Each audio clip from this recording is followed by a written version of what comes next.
Welcome to my YouTube channel and also school. आज हम लोग देखेंगे क्लास 5 साइंस का पहला पार्ट, जो हमारा है जंतु और पौधों की विशेषता। अर्थात जंतु और पौधों में क्या विशेषता होती है, जंतु में क्या विशेषता है, पौधों में क्या विशेषता है, इसको हम लोग आज इस वीडियो में जानेंगे। इसके पहले हम लोग विज्ञान की परिभाषा को जान लेते हैं। अर्थात साइंस क्या है या विज्ञान किसे कहते हैं, इसको हमें जानना अति आवश्यक या जरूरी है। विज्ञान किसे कहते हैं? विज्ञान की हमारी परिभाषा हो सकती है या है किसी भी वस्तु के बारे में जानकारी प्राप्त करना और उस जानकारी को सही तरीक़ों से लागू करना तथा किसी भी वस्तु का सही अवलोकन करना एवं उसका विश्लेषण करना ही विज्ञान होता है। अर्थात किसी वस्तु के बारे में जो जानकारी प्राप्त होती है उस जानकारी को सही तरीक़ों से लागू करना और उस वस्तु के विषय में अवलोकन करना और उस अवलोकन का विश्लेषण करना ही विज्ञान कहलाता है। ये थी हमारी विज्ञान की परिभाषा। तो हम पहला पार्ट देख रहे हैं, जंतु और पौधों की विशेषता। हम अपने आसपास की वस्तुओं को सजीव और निर्जीव दो वर्गों में बांटते हैं। जैसा कि आप देखते हैं, सजीव वस्तुएं और निर्जीव वस्तुएं। जंतु और पौधों को हम सजीव वर्ग में रखते हैं। जंतु और पौधे जैसे मानव, पशु पक्षी या जो पालतू जानवर, उसको हम सजीव वर्ग में रखते हैं। परंतु इन जंतु और पौधों की रचना और लक्षणों में भिन्नता और समानता भी होती है। जैसा कि आप देखते हैं, जंतु और पौधों, चाहे हमारे जंतु और पौधों में कुछ समानता है, कुछ भिन्नता भी है। तो इसको हमें जानना है। पहला हमारा है गतिशीलता। सभी जंतु में गतिशीलता होती है। जब हम किसी बिल्ली, मेढक और चिड़िया आदि को पकड़ना चाहते हैं तो वह फुदक कर, दौड़ कर या उड़कर दूर चली जाती हैं, जैसा कि आप लोग देखते भी हैं। सामान्यतः जंतु भोजन प्राप्ति या आत्मरक्षा के लिए एक स्थान से दूसरे स्थान को गति करते हैं। अर्थात जो जंतु हैं वो भोजन प्राप्ति के लिए या अपनी सुरक्षा के लिए एक स्थान से दूसरे स्थान को गमन करते रहते हैं, अर्थात जाते हैं। जैसा कि आप फिगर में देख पा रहे हैं, हमारा बिल्ली, चिड़िया, मेढक, इनका रहने का स्थान है अलग अलग। इनके चलने का या दौड़ने का, कूदने का या भोजन सबके अलग अलग होंगी। कुछ हमारे जलीय जंतु भी होते हैं, जैसे मूंगा और स्पंज एक ही जगह स्थिर रहते हैं, परंतु इनके अंगों में धीमी गति होती रहती है। पेड़ पौधे प्रायः स्थिर होते हैं। जैसा कि आप जानते हैं, पेड़ पौधे क्या होते हैं, एक जगह पर स्थिर होते हैं, लेकिन उनका विकास होता है, वो भी बढ़ते हैं। परंतु कुछ जलीय छोटे पौधे जैसे वालवाक्स एवं क्लेमाइडोमोनास आदि गत करते हैं। ये जो पौधे हमारे हैं जलीय पौधे होते हैं और यह गत भी करते हैं। अंधेरे में रखे पौधे का प्रकाश की ओर मुड़ना, कलियों का खिलना, अंडे से बच्चे का निकलना एवं सजीवों में रक्त संचार आदि क्रिया गतिशीलता के कारण होती है। जैसा कि आप देख पा रहे हैं, कलियों का खिलना, अंडे से बच्चे का निकलना एवं सजीवों में रक्त संचार आदि जितनी भी क्रियाएं होती हैं वो गतिशीलता के कारण होती हैं। सजीव में आंतरिक शक्ति तथा इच्छा द्वारा गति संभव है। यानी जो सजीव में उनकी आंतरिक शक्ति और उनकी इच्छाओं के द्वारा क्या करती, गति को करते हैं। अगला हमारा है पॉइंट, कोशिकीय संरचना और जीव द्रव्य की उपस्थिति। सभी सजीव में कोशिकाएं होती हैं जिनमें जीव द्रव्य पाया जाता है। पौधों की कोशिका के चारों सेल्यूलोस नामक पदार्थ की बनी कोशिका भित्ति होती है। जो पौधे होते हैं उनके चारों ओर सेल्यूलोस नामक एक पदार्थ होता है, उसकी कोशिका भित्ति बनी होती है। परंतु जंतुओं की कोशिकाओं पर कोशिका भित्ति नहीं होती है। अर्थात जो जंतु होते हैं उनमें कोशिका भित्ति नहीं होती है, लेकिन पौधे में कोशिका भित्ति होती है जो सेल्यूलोस नामक पदार्थ की बनी होती है। कुछ जंतु जैसे अमीबा एवं पैरामीशियम आदि तथा पौधे जैसे क्लेमाइडोमोनास आदि एक कोशिकीय जंतु हैं। ये जो हमारे हैं अमीबा, पैरामीशियम और क्लेमाइडोमोनास एक कोशिकीय जंतु होते हैं। परंतु अन्य जीव जंतुओं की कोशिकाओं में अल्प पारदर्शक बने वाला गाढ़ा विलयन होता है। और भी जो जीव जंतु होते हैं उनमें एक अल्प पारदर्शक विलयन पाया जाता है जो गाढ़ा भी होता है, जिसे जीव द्रव्य कहते हैं। यानी जीव द्रव्य क्या हुआ, जीव जंतु की कोशिकाओं में पाए जाने वाला अल्प पारदर्शक गाढ़ा विलयन ही जीव द्रव्य कहलाता है। यह जीव द्रव्य प्रोटोप्लाज्म, प्रोटीन, वसा, सल्फर, खनिज पदार्थ, शुगर, विटामिन, न्यूक्लिक अम्ल, जल, लोहा, फास्फोरस एवं कार्बोहाइड्रेट्स आदि निर्जीव पदार्थों से मिलकर बना होता है। यानी जो हम आगे जीव द्रव्य पढ़े हैं उसमें सभी तत्व पाए जाते हैं। जीव द्रव्य को जीवित रखने के लिए जल आवश्यक है।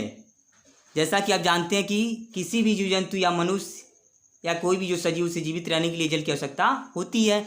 यानी जीव द्रव्य बनने के लिए जल की आवश्यकता होगी। जल की कमी से जीव द्रव्य निष्क्रिय हो जाता है एवं जीव की मृत्यु हो जाती है। यदि किसी के जीव या जंतु में जीव द्रव्य की कमी होती है, यानी निष्क्रिय होता है, अर्थात जल की कमी होती है, तो क्या हुआ, जो जीव द्रव्य था वो निष्क्रिय हो जाएगा और उस जीव की मृत्यु भी हो जाती है। अगला नंबर है हमारा निश्चित आकार तथा माप। एक ही जात के सभी जीव जंतु का आकार सामान्यतः निश्चित होता है, जिसको देखकर विभिन्न जात के पौधे और जंतु की पहचान आसानी से की जा सकती है। जैसे चूहा तथा जिराफ, नीम तथा गेहूँ को उनके आकार तथा माप से आसानी से पहचान लिया जाता है। अर्थात कहने का मतलब ये हुआ सभी जीव जंतु का एक आकार निश्चित होता है और उनकी माप भी निश्चित होती है। यानी जैसे चूहा हुआ या जिराफ हमारे लंबे होते हैं, चूहे छोटे होते हैं, तो उसको हम देख कर बता सकते हैं कि उस प्रजाति का ये जंतु है। पौधों में बताया नीम तथा गेहूँ, उनके आकार माप से हम आसानी से उनको पहचान लेते हैं। अगला पॉइंट हमारा है अनुकूलन की क्षमता।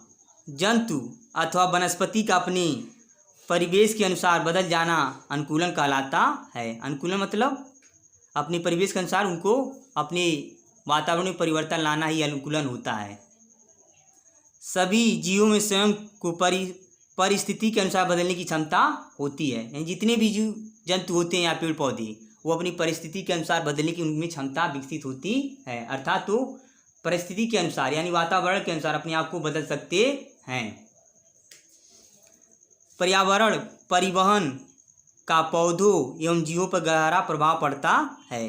जैसा कि पर्यावरण परिवर्तन से और जो हमारे जीव जंतु उनके या पौधे उनके जीवन पर ज़्यादा प्रभाव पड़ता है यदि परिवर्तन होता है पर्यावरण में, तब ये अपने वातावरण परिवर्तन के प्रति प्रतिक्रिया करते हैं।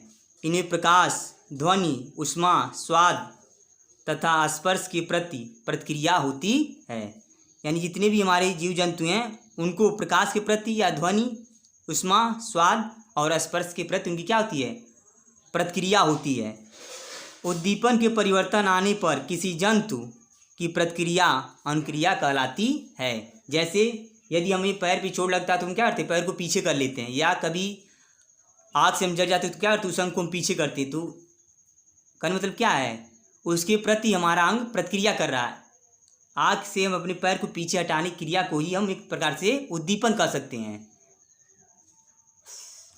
इस प्रतिक्रिया से होने वाली क्रिया को प्रभाव कहते हैं। जंगल में ढोल की आवाज़ सुनने पर हाथी भागने लगते हैं। कुत्ता मालिक को देखकर पूंछ हिलाने लगता है। यदि हमारे शरीर पर कोई चीज़ काटे या चुभे तो हमें पीड़ा का एहसास होता है। जंतुओं पर प्रकाश का प्रभाव पड़ता है। अंधेरे कमरे में अचानक रोशनी करने में पता चलता है कि उसमें उपस्थित कुछ जंतु प्रकाश से दूर भागकर अंधेरे में छुपने का प्रयास करने लगते हैं तब कुछ दौड़कर प्रकाश की ओर आने लगते हैं। इससे जंतुओं पर प्रकाश के प्रभाव का ज्ञान होता है। जैसा कि आप लोग चित्र में देख पा रहे हैं, पौधे प्रकाश के प्रति क्रियाशील हैं, जैसा कि चित्र में दिखाई दे रहा है।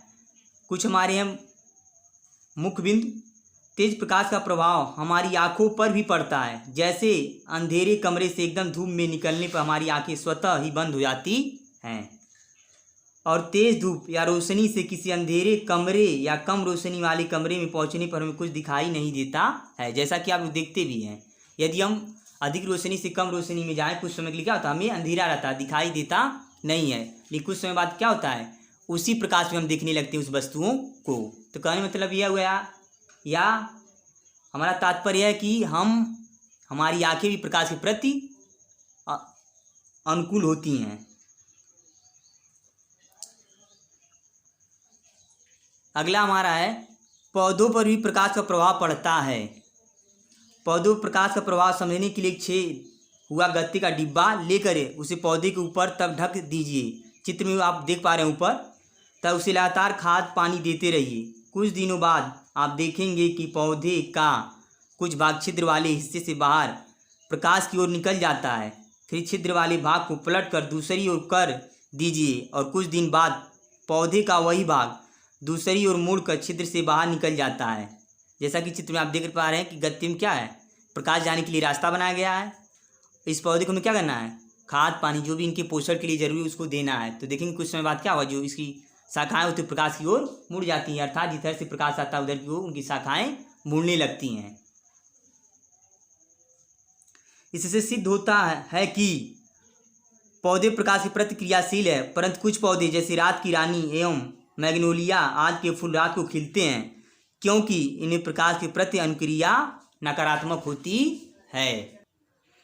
आप सभी लोग इस वीडियो को देखने के बाद इसमें जीव द्रव्य की परिभाषा बताई गई है, जीव द्रव्य की परिभाषा लिखेंगे और साथ में बताएंगे जीव द्रव्य किससे मिलकर बना हुआ है। इसको आपको लिखकर ग्रुप में शेयर भी करना होगा। धन्यवाद।